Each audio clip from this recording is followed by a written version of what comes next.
let the governors put their act in order so that we can see doctors, nurses, clinical officers performing.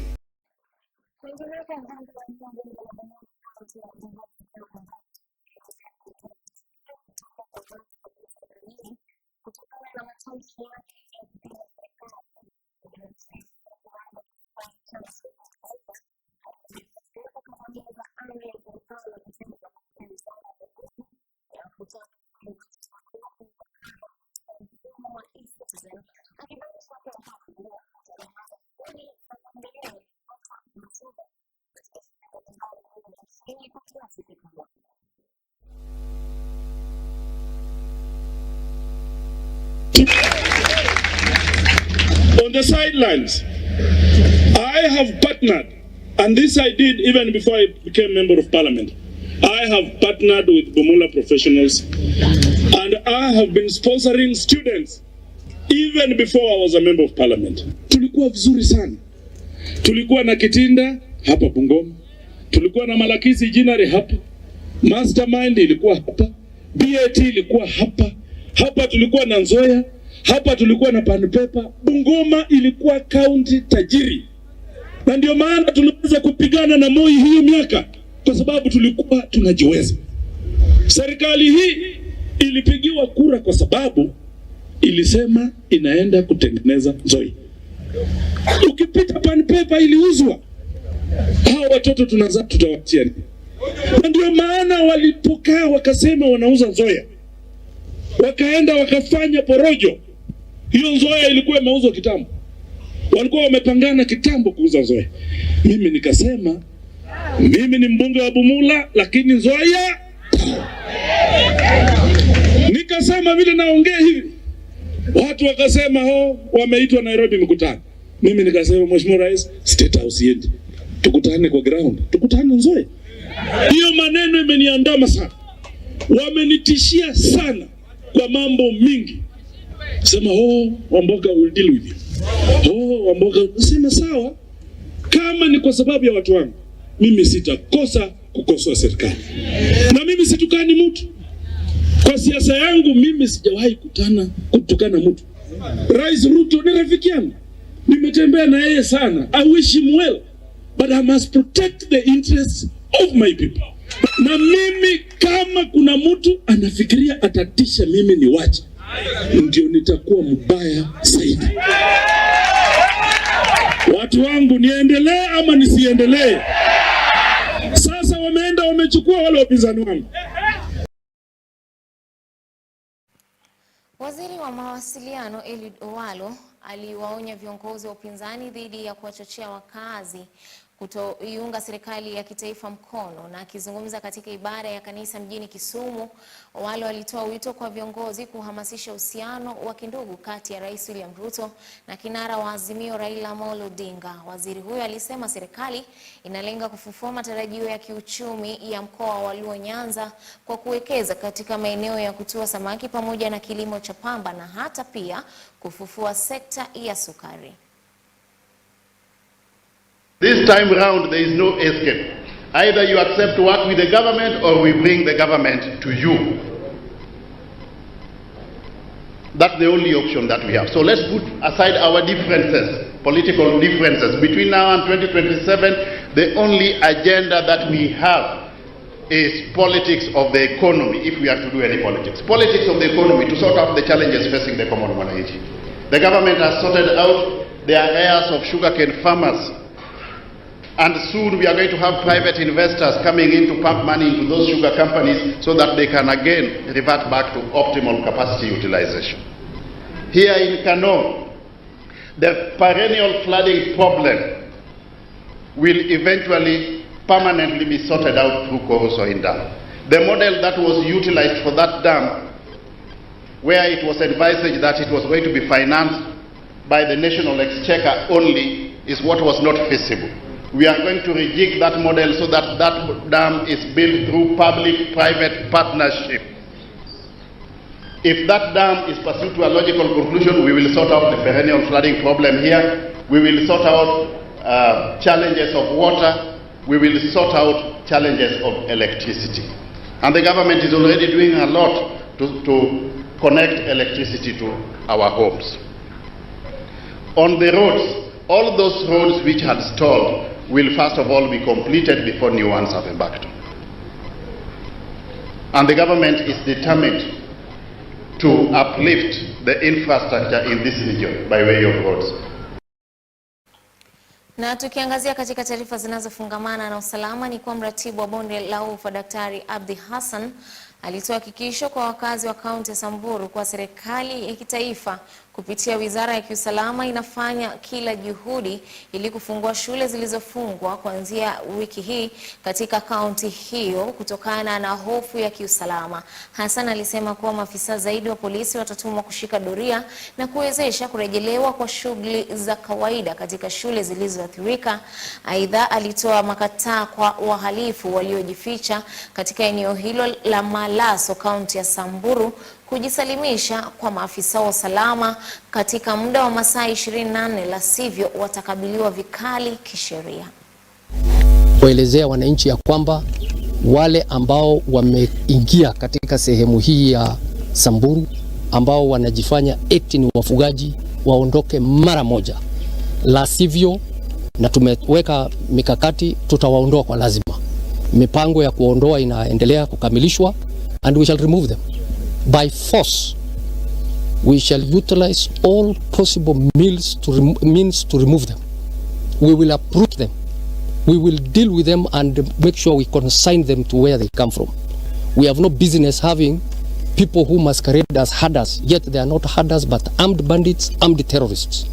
We have no time for them.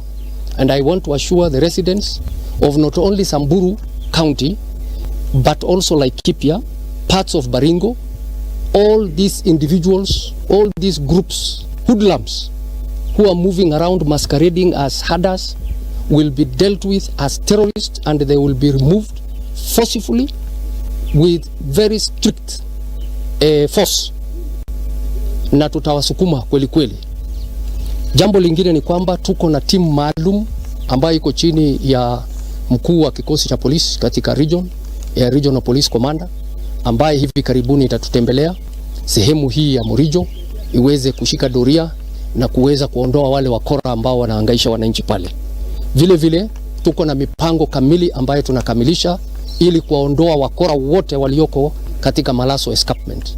Hiyo tutashughulikia, which has bedeviled this particular county and the region. We cannot continue with the state of affairs that we're witnessing here.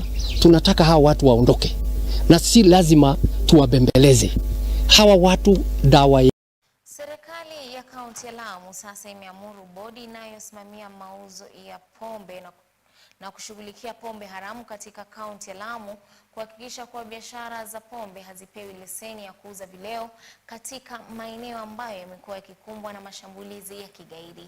Hatua hiyo inalenga kuhakikisha kuwa wakazi wanapata nafasi ya kurudi kwenye shughuli zao za kila siku. Zile cases ambazo zinaletwa kotini nyingi zinazosababishwa na masala ya ulevi zinaweza kupunguzwa kupitia leseni ambazo zitakuwa zinatolewa na bodi kama hii. Pia tuone zile dhulma ambazo watoto wamekuwa wakipata kwa sababu ya negligence za wazazi ambao wanaathirika na masala ya kulevya zimeweza kumalizwa. Tumekubaliana na vyombo za usalama kwamba kama maeneo ambayo yamekuwa hayana amani sana, maeneo ambayo ni kama Salama, Juhudi, Marafa, Widho na sehemu ambazo zimekuwa na mashambulizi, mambo ya vileo hayatakuwa licensed ili kupambana na utovu wa usalama katika hayo maeneo.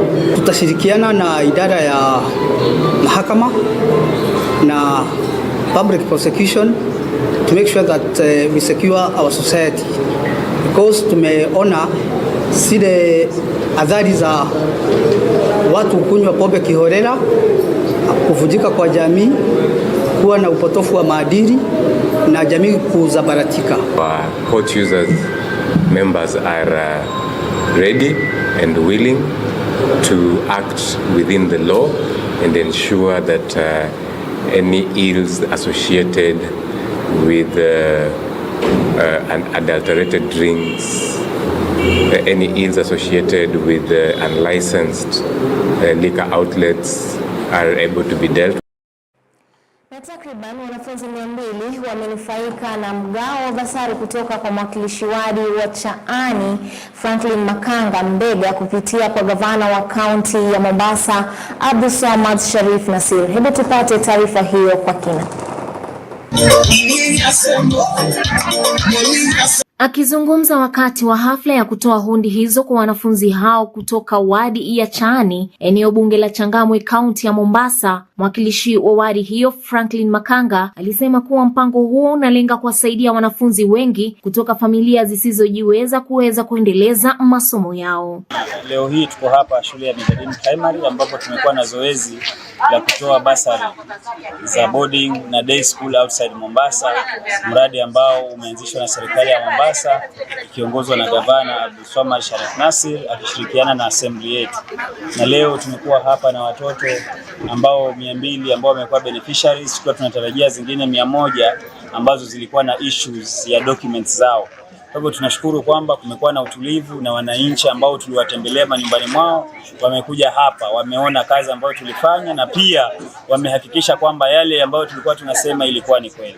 Kwa hivyo tunashukuru wananchi kwa kutupa nafasi hii ya kuwaongoza, na tunaamini kwamba tunapoendelea tutaendelea kushirikiana ili kufanyia wananchi kazi. Mmoja waliofaidika na mpango huo wa ufadhili wa basari, Olympia Mwang'ombe, alimshukuru kiongozi huyo kwa kujali maslahi ya wale wote wasiojiweza kwa kuweka usawa wa kupata elimu kwa wote. Nimefurahi kupata hii check. Nimefurahi hata uso wenyewe umeng'aa. Na nimesema sana, Mungu akubariki na uzidi kuendelea hata 2007 tutakuombea upate hizo kura. Wakati huo huo, naibu wa chifu wa kata ya Chaani Crispin Odhiambo Ojijo aliwataka vijana kuacha kuzua vurugu katika mikutano ya wanasiasa, akisema kwamba vijana wengi huishia kufungwa bila kupata usaidizi wowote. Tukielekea uchaguzi, kuna baadhi ya vijana wetu walienda jela sababu walitumika vibaya. Unaenda jela, yule ambaye alitumia vibaya hutamuona. Unasomewa mashtaka pale kotini peke yako. Watu wenu hawana pesa kuweka bond, hauna mtu wako anafanya kwa serikali atakuwekea payslip, hauna title deed, hauna chochote. Finally utamalizia jela. Umalize term kisha baadaye uweze kurudi. Aidha, alikemea vikali tabia ya baadhi ya viongozi wa kisiasa wanaowatumia vijana kwa kuwapeleka mangweni na kuwapa vileo kwa ajili ya kuvuruga amani mitaani. Kulikuwa na viongozi wengine kazi yao ni kuchukua vijana wetu wapeleke mangwe, wakunywe changanya nyingi sana, kisha baadaye waweze kuwa armed na silaha gushi waumize watu. Hiyo ndio ubabe tumekuwa nayo.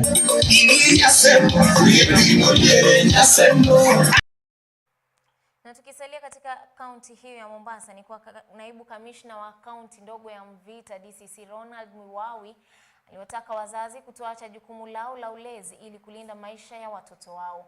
Akizungumza katika uwanja wa shule ya Ronald Ngala wakati utoaji wa basari za kima cha shilingi milioni 44 kwa wanafunzi 5,000 wa shule za upili, alipokuwa akiandamana na mbunge wa Mvita Mohamed Sod Machele, DCC Mwiwawi alisema kuwa utovu wa nidhamu miongoni mwa wanafunzi umeonekana ukikithiri, huku akibainisha kuwa wanafunzi wengi wa kike na wa kiume hubeba nguo za nyumbani kwenye mabegi yao ya shule na baadaye kuzurura kwenye eneo la Mama Ngina saa 8 mchana. DCC alitoa wito wa ushirikiano kati ya wazazi na vyombo vya kiusalama ili kudhibiti tabia zisizofaa. Wazazi walipewa changamoto ya kufuatilia mienendo ya watoto wao ili kuboresha matokeo bora shuleni. Mbunge wa Mvita Mohamed Sod Machele alidokeza kuwa mipango imewekwa ili kuigeuza shule ya sekondari ya Mama Ngina ambayo ilihamishwa hadi eneo la Shimo la Tewa kuwa chuo cha kiufundi cha TVET ili kutoa ujuzi kwa 70% ya wanafunzi waliomaliza kidato cha 4 kutoka kaunti hiyo ya Mombasa na ambao wameshindwa kupata alama ya wastani ya kujiunga na chuo kikuu. Hapa Kivukiwe cha Likoni, watoto wetu wamekuwa na tabia, wanaviziana usiku ama jioni wakitoka shuleni, wanapigana na wanachopigania ukiwauliza sababu ni nini huwezi jua. Ukienda Nyali Bridge, watoto wetu wanapigana pale jioni, wanachopigania huwezi jua ni nini. Na inashangaza kwamba hata kijana kidogo kambilikimo kameingia kako form 1 bado kanaweza kutoa vita. Mangina, watoto wetu wamekuwa na tabia, ile bustani ilikuwa ni ya kubarizi, lakini watoto wetu wameigeuza, na wengi wao wanataka kuifanya ikuwe danguro. Wanabeba sare ama nguo za nje, wakifika pale Mama Ngina utashangaa unaona wanafunzi saa 2 saa 3 wanarandaranda pale, wa kiume na wa kike. Wakati mtoto wako anatumia bangi kwa nyumba yako, wewe mzazi uko wapi? Wakati machifu wanatembea, unakuta kijana anatengeneza msokoto wa bangi, baba anaangalia simu. Unamuuliza mzazi, unamwona mtoto wako anafanya nini? Achana naye, story yake hii. Story gani? Story gani? Ninawaomba, badala ya kulea wahalifu, naomba tulee watoto ambao watakuwa na natija, watoto ambao watakuja watusaidie sisi wazazi. Tutasikia kivukio cha Likoni, kivukio cha Nyali, watoto wanapigana, si ndio? So sisi tukikaa tukijenga mashule hapa, na kule watoto wanakuja kutoka Kisauni, kutoka Nyali, kutoka West, Changamwe na Jomvu, wanakuja kusoma hapa. Wakimaliza zile grade zao za mitaani wanatuletea hapa ndani ya Mvita.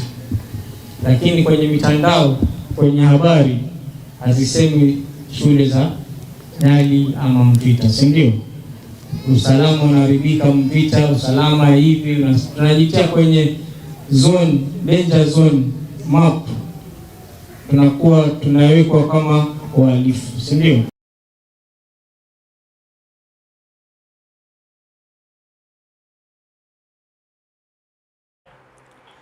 Na wabunge wameitaka serikali ya kitaifa kuweka fedha za ufadhili wa masomo chini ya mpango wa basari katika mfuko mmoja wa kitaifa. Na wakiongozwa na mbunge wa Gishungu Robert Kithinji, aliwataka wabunge wengine kuunga mkono pendekezo lake, kwani litasaidia pakubwa katika kuhakikisha usawa kwa wanafunzi wote walio na mahitaji. Akizungumza katika shule ya upili ya St Mary's Magdalene iliyoko katika eneo bunge lake, mbunge huyo alibainisha kuwa kuwekwa kwa fedha za maendeleo ya maeneo bunge NGCDF katika mfuko mmoja wa kitaifa utalainisha shughuli za utoaji wa ufadhili wa masomo kwa wananchi kote nchini. In Jesus' name. Amen. Nafuatilia sana pale bunge ndio tuweze kurekebisha ile sheria inaitwa ya NGCDF, ndio niweze kuleta marekebisho kwamba ile pesa inapewa wanafunzi wote Kenya ya basari iwe inawekwa kwa kikapu kimoja. Tunahesabu watoto wote ambao wanafaa kunufaika na hii basari, tunawaganya hiyo pesa kwa uwazi na wanafunzi wote wanapata wale ambao wanahitaji kwa kiwango sawa. Kwa sababu tunaona ikigawanywa kama imetoshana na maeneo bunge, kuna maeneo bunge mengine ambapo wanafunzi wananufaika kuliko wengine. Kunao wanapata hiyo pesa ya basari, wanapeleka wanafunzi hata ng'ambo. Ilhali hapa kwetu tunapeana pesa kidogo sana ambayo hata iwezi lipia mtoto karo ya mhula mmoja. Kwa hivyo hilo ni jambo ambalo nitapeleka bunge, na nauliza wale viongozi wote wa mbunge wametoka katika maeneo ambao wako na changamoto kama mimi vile napata wakati napeana basari, waniunge mkono ndio tuweze kupitisha hiyo hoja na turekebishe hiyo sheria, watoto wote wa Kenya ambao wanasoma wakuwe sawa. Zaidi ya wanafunzi 20 katika shule ya upili ya wavulana ya Malava, kaunti ya Kakamega, wana kila sababu ya kutabasamu baada ya usimamizi wa shule hiyo pamoja na wanafunzi kuchanga fedha zitakazotumika kulipa karo ya wanafunzi hao kutoka familia zisizojiweza. Na akizungumza wakati wa hafla ya mchango huo, mwalimu mkuu wa shule hiyo ya wavulana John Gatuzi alitoa wito kwa wahisani kutoa ufadhili kwa wanafunzi ili kuwasaidia katika kuweza kusalia darasani na kuboresha kesho yao. Na slogan yetu ni kwamba hatuhurumii mtoto tena mwenye hana karo. For as long as the child is bright but needy, we shall come together and support that child so that we can make a difference to that home that is poor.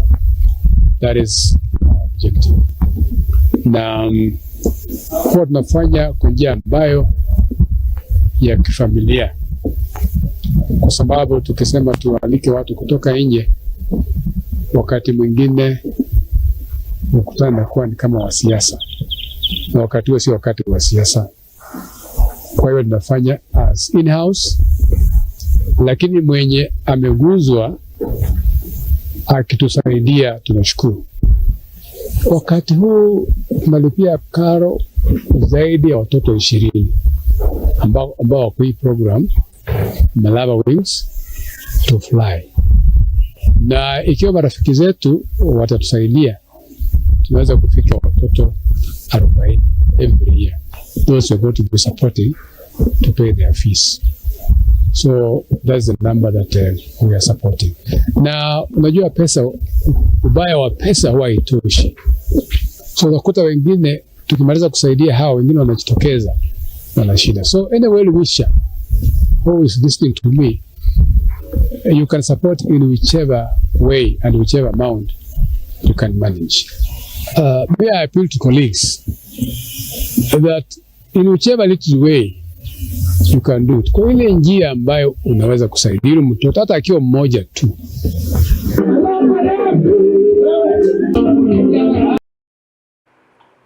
Na wakulima katika kaunti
wakulima katika kaunti ya Siaya wamepewa tani 28 za mbegu ya mahindi na zaidi ya tani 55 za mbolea ya ruzuku yenye thamani ya shilingi milioni 54 kabla ya msimu wa mvua wa mwaka huu. Serikali ya kaunti ya Siaya inayoongozwa na gavana James Orengo imetenga shilingi milioni 166 kwa mpango wa kitaifa wa mbolea ya ruzuku, mchango huo ukilenga kunufaisha wakulima wa ndani kwa kutoa mifuko 110,000 ya mbolea ya ruzuku kupitia mfumo wa serikali wa kitaifa wa e-voucher.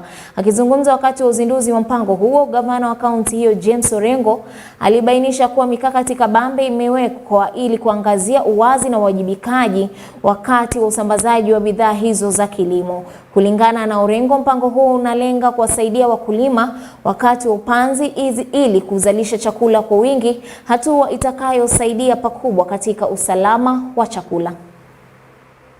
Government of Siaya has prioritized the program to farmers, which includes tractor hire services, certified seeds, and fertilizers. It targets all farmer beneficiaries in the whole of the county with specific focus on the long rain season of 2022-2024. Currently, the county provides subsidies which cover food security and basically maize and beans, commercial value chains, rice, cotton, sunflower, amongst others. The subsidies project led by the county is also complemented by the national government subsidy. The county government of Siaya has contributed Kenya shillings 166 million towards this program, which is expected to provide 110 bags of fertilizers to our farmers through the e-voucher system. The county subsidies being flagged off today is 28 metric tons of maize seed and 55.56 metric tons of fertilizers, estimated at a cost of Kenya shillings 54 million. This brings our direct support to farmers to Kenya shillings 69 million, consisting of tractor hire services, which is 15 million, fertilizers at 19 million, and 35 million to certify seeds. Together with e-voucher national scheme, our farmers can benefit from at least Kenya shillings 230 million worth of subsidies. That is 166 million in form of fertilizers and the support which we are giving of 64 million. Na tukisalia katika kaunti hiyo hiyo ya Siaya ni kuwa wavuvi katika eneo bunge la Rarieda iliyoko kaunti ya Siaya sasa wanaomba usaidizi wa serikali ili kuwawezesha kuimarisha vita dhidi ya zana haramu za uvuvi. Wakiongozwa na mwenyekiti wao wa vitengo vya usimamizi wa ufuo BMU eneo bunge la Rarieda Bwana Walter Kwenya, wavuvi hao walisema kuwa wamekuwa wakijaribu kila wawezalo ili kupambana na zana haramu za uvuvi, lakini juhudi zao zinaonekana kuambulia patupu. Kwa mujibu wa Kwenya ni kuwa wamenasa angalau zaidi ya zana 190 za uvuvi haramu kutoka kwa fuo mbalimbali katika eneo hilo la Rarieda katika muda wa mwezi mmoja uliopita. Kwenya alisema pia wamekuwa na changamoto katika kuwakamata wamiliki halisi wa zana hizo zilizoharamishwa kutokana na ukosefu wa msaada, hivyo basi akisisitiza haja ya wao kupata msaada kutoka kwa serikali ili kuweza sio tu kutupilia mbali zana hizo haramu za uvuvi bali pia kuwakamata wahusika wakuu. This exercise is on. It is being done because the fishermen, especially in Lake Victoria, are now suffering because some of our friends, our fishermen, are using very illegal nets and it is interfering with the catch, thus interfering with the system. Now the business is going down because of this kind of crackdown. So this is why we are here. I'm happy for this exercise. It is on and it is now being done by officers diligently. For the last 1 month now, as I'm speaking, we have confiscated illegal nets for around 198, of which the crackdown is still on. We're waiting for more. The total number that have captured are 198 total. Right. Types of net? Abunglu, Amok, and tennis. Abunglu 73, Amok 35, tennis 90, totalizing to 198. It is order that has been taken to court and it is being, the exercise is on, and our officers are still speaking with the authority so that we give the date of where to destroy and how to do it, because it must be done. It's actually being done like that to help others not again go back with these illegal nets in the lake. This is my request now. The faster the better, because where they are in now is not even the store itself, and we expect even more. So the court should act vividly and very, very, very, very fast, so that we also have easy time to get others to come in. My name is Walter Kwenya from Rarieda. I'm the BMU network chairman, and we have been doing operations in the lake. So far, we have confiscated 190 nets, and on the ground there, I would tell the government that we are the people who knows what is there. So if we raise a complaint, we would like the government to react positive.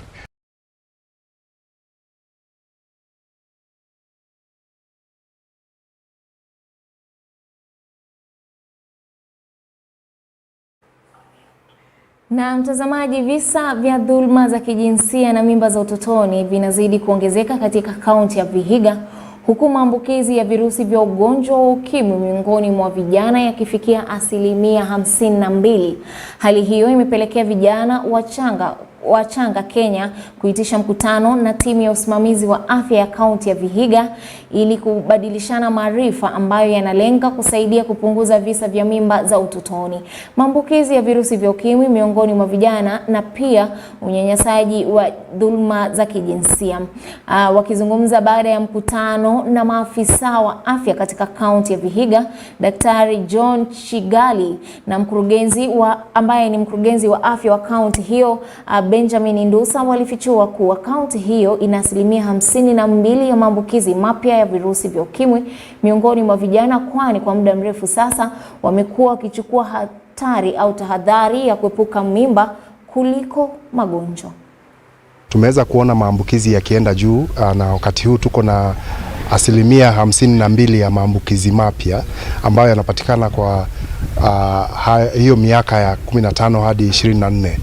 Kwa hivyo ni jambo la maana kwa sababu tukipata partners kama wale wameingia leo, itaweza kutusaidia kuweza kufikia hawa vijana na tuweze kuweza kutafuta jinsi ya kuwasaidia. So it's like we want to normalize these things. So that is why they go unreported. But it's high time that we, as a community, as stakeholders and as a community as large, we call it the way it is, so that we are able to do advocacy at community level, so that the perpetrators are brought on book and we can see people being jailed, people being fined, and also the legal system should be also be fair, so that probably on my case, if it's a defilement, if I had powers, I could not give a bail.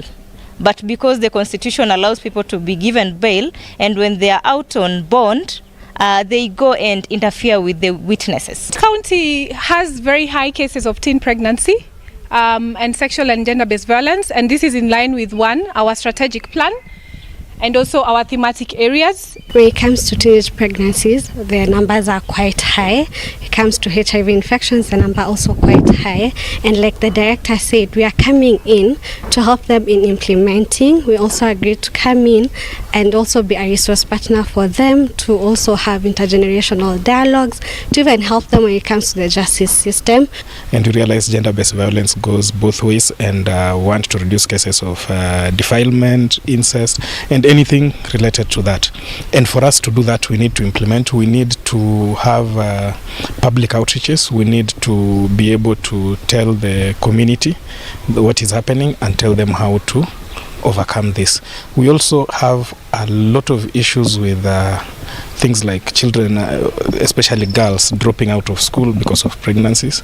And even recently we could report that our HIV rates had gone up among the teens. So it means they don't have sexual education, and the moment some of them get pregnant, then you find that they are dropping out of school. And these are some of the things that we need partners to help us. Na mtazamaji, sasa tuzamie moja kwa moja katika ile sehemu ya kuifahamu kaunti yako, na hii leo tukiwa tunaangazia kaunti ya Kitui ambayo ni kaunti katika mkoa wa Mashariki mwa Kenya, huku mji mkuu wake ukiwa Kitui, ingawa Mwingi pia ni eneo lingine kuu. Na kaunti hiyo ina jumla ya wakazi 1,136,187 kwa mujibu wa takwimu za kuhesabu watu za mwaka wa 2019. Eneo hilo pia lina ukubwa wa kilomita za miraba 30,496. Kaunti ya Kitui imepakana na kaunti 7 zikiwemo Tharaka Nithi na Meru kwa ule upande wa kaskazini, Embu upande wa kaskazini magharibi, Machakos na Makueni ikiwa imepakana kwa ule upande wa magharibi, Tana River nayo ikiwa upande wa mashariki na kusini mashariki, Taita Taveta nayo ikiwa upande wa kusini. Jina Kitui, mtazamaji, linamaanisha mahali ambapo bidhaa za chuma zinatengenezwa. Wafua vyuma wa Akamba walioishi katika kaunti hiyo miaka mingi iliyopita kabla ya enzi ya ukoloni ndio walioipea eneo hilo jina la Kitui. Na tukiangazia viongozi walioko katika kaunti hiyo ya Kitui, mtazamaji, tukianza na bosi mkuu ambaye ni gavana Julius Makao Malombe, naibu gavana wake akiwa Augustine Kanani Wambua, seneta akiwa Kiio Wambua na mwakilishi wa kike akiitwa Judith Aungwa. Na kaunti hiyo ina maeneo bunge na wadi, na kaunti hiyo ikiwa na jumla ya maeneo bunge 8 na wadi 40 katika kila eneo bunge. Na tunaangazia kuna eneo bunge la Kitui ya Kati, eneo bunge la Kitui Mashariki, eneo bunge la Kitui Vijijini ama the Kitui Rural Constituency, kuna eneo bunge la Kitui Kusini, eneo bunge la Kitui Magharibi, eneo bunge la Mwingi, eneo bunge la Mwingi Kaskazini na eneo bunge la Mwingi Magharibi. Katika vituo ama taasisi za elimu ni kuwa kaunti ya Kitui ina jumla ya vituo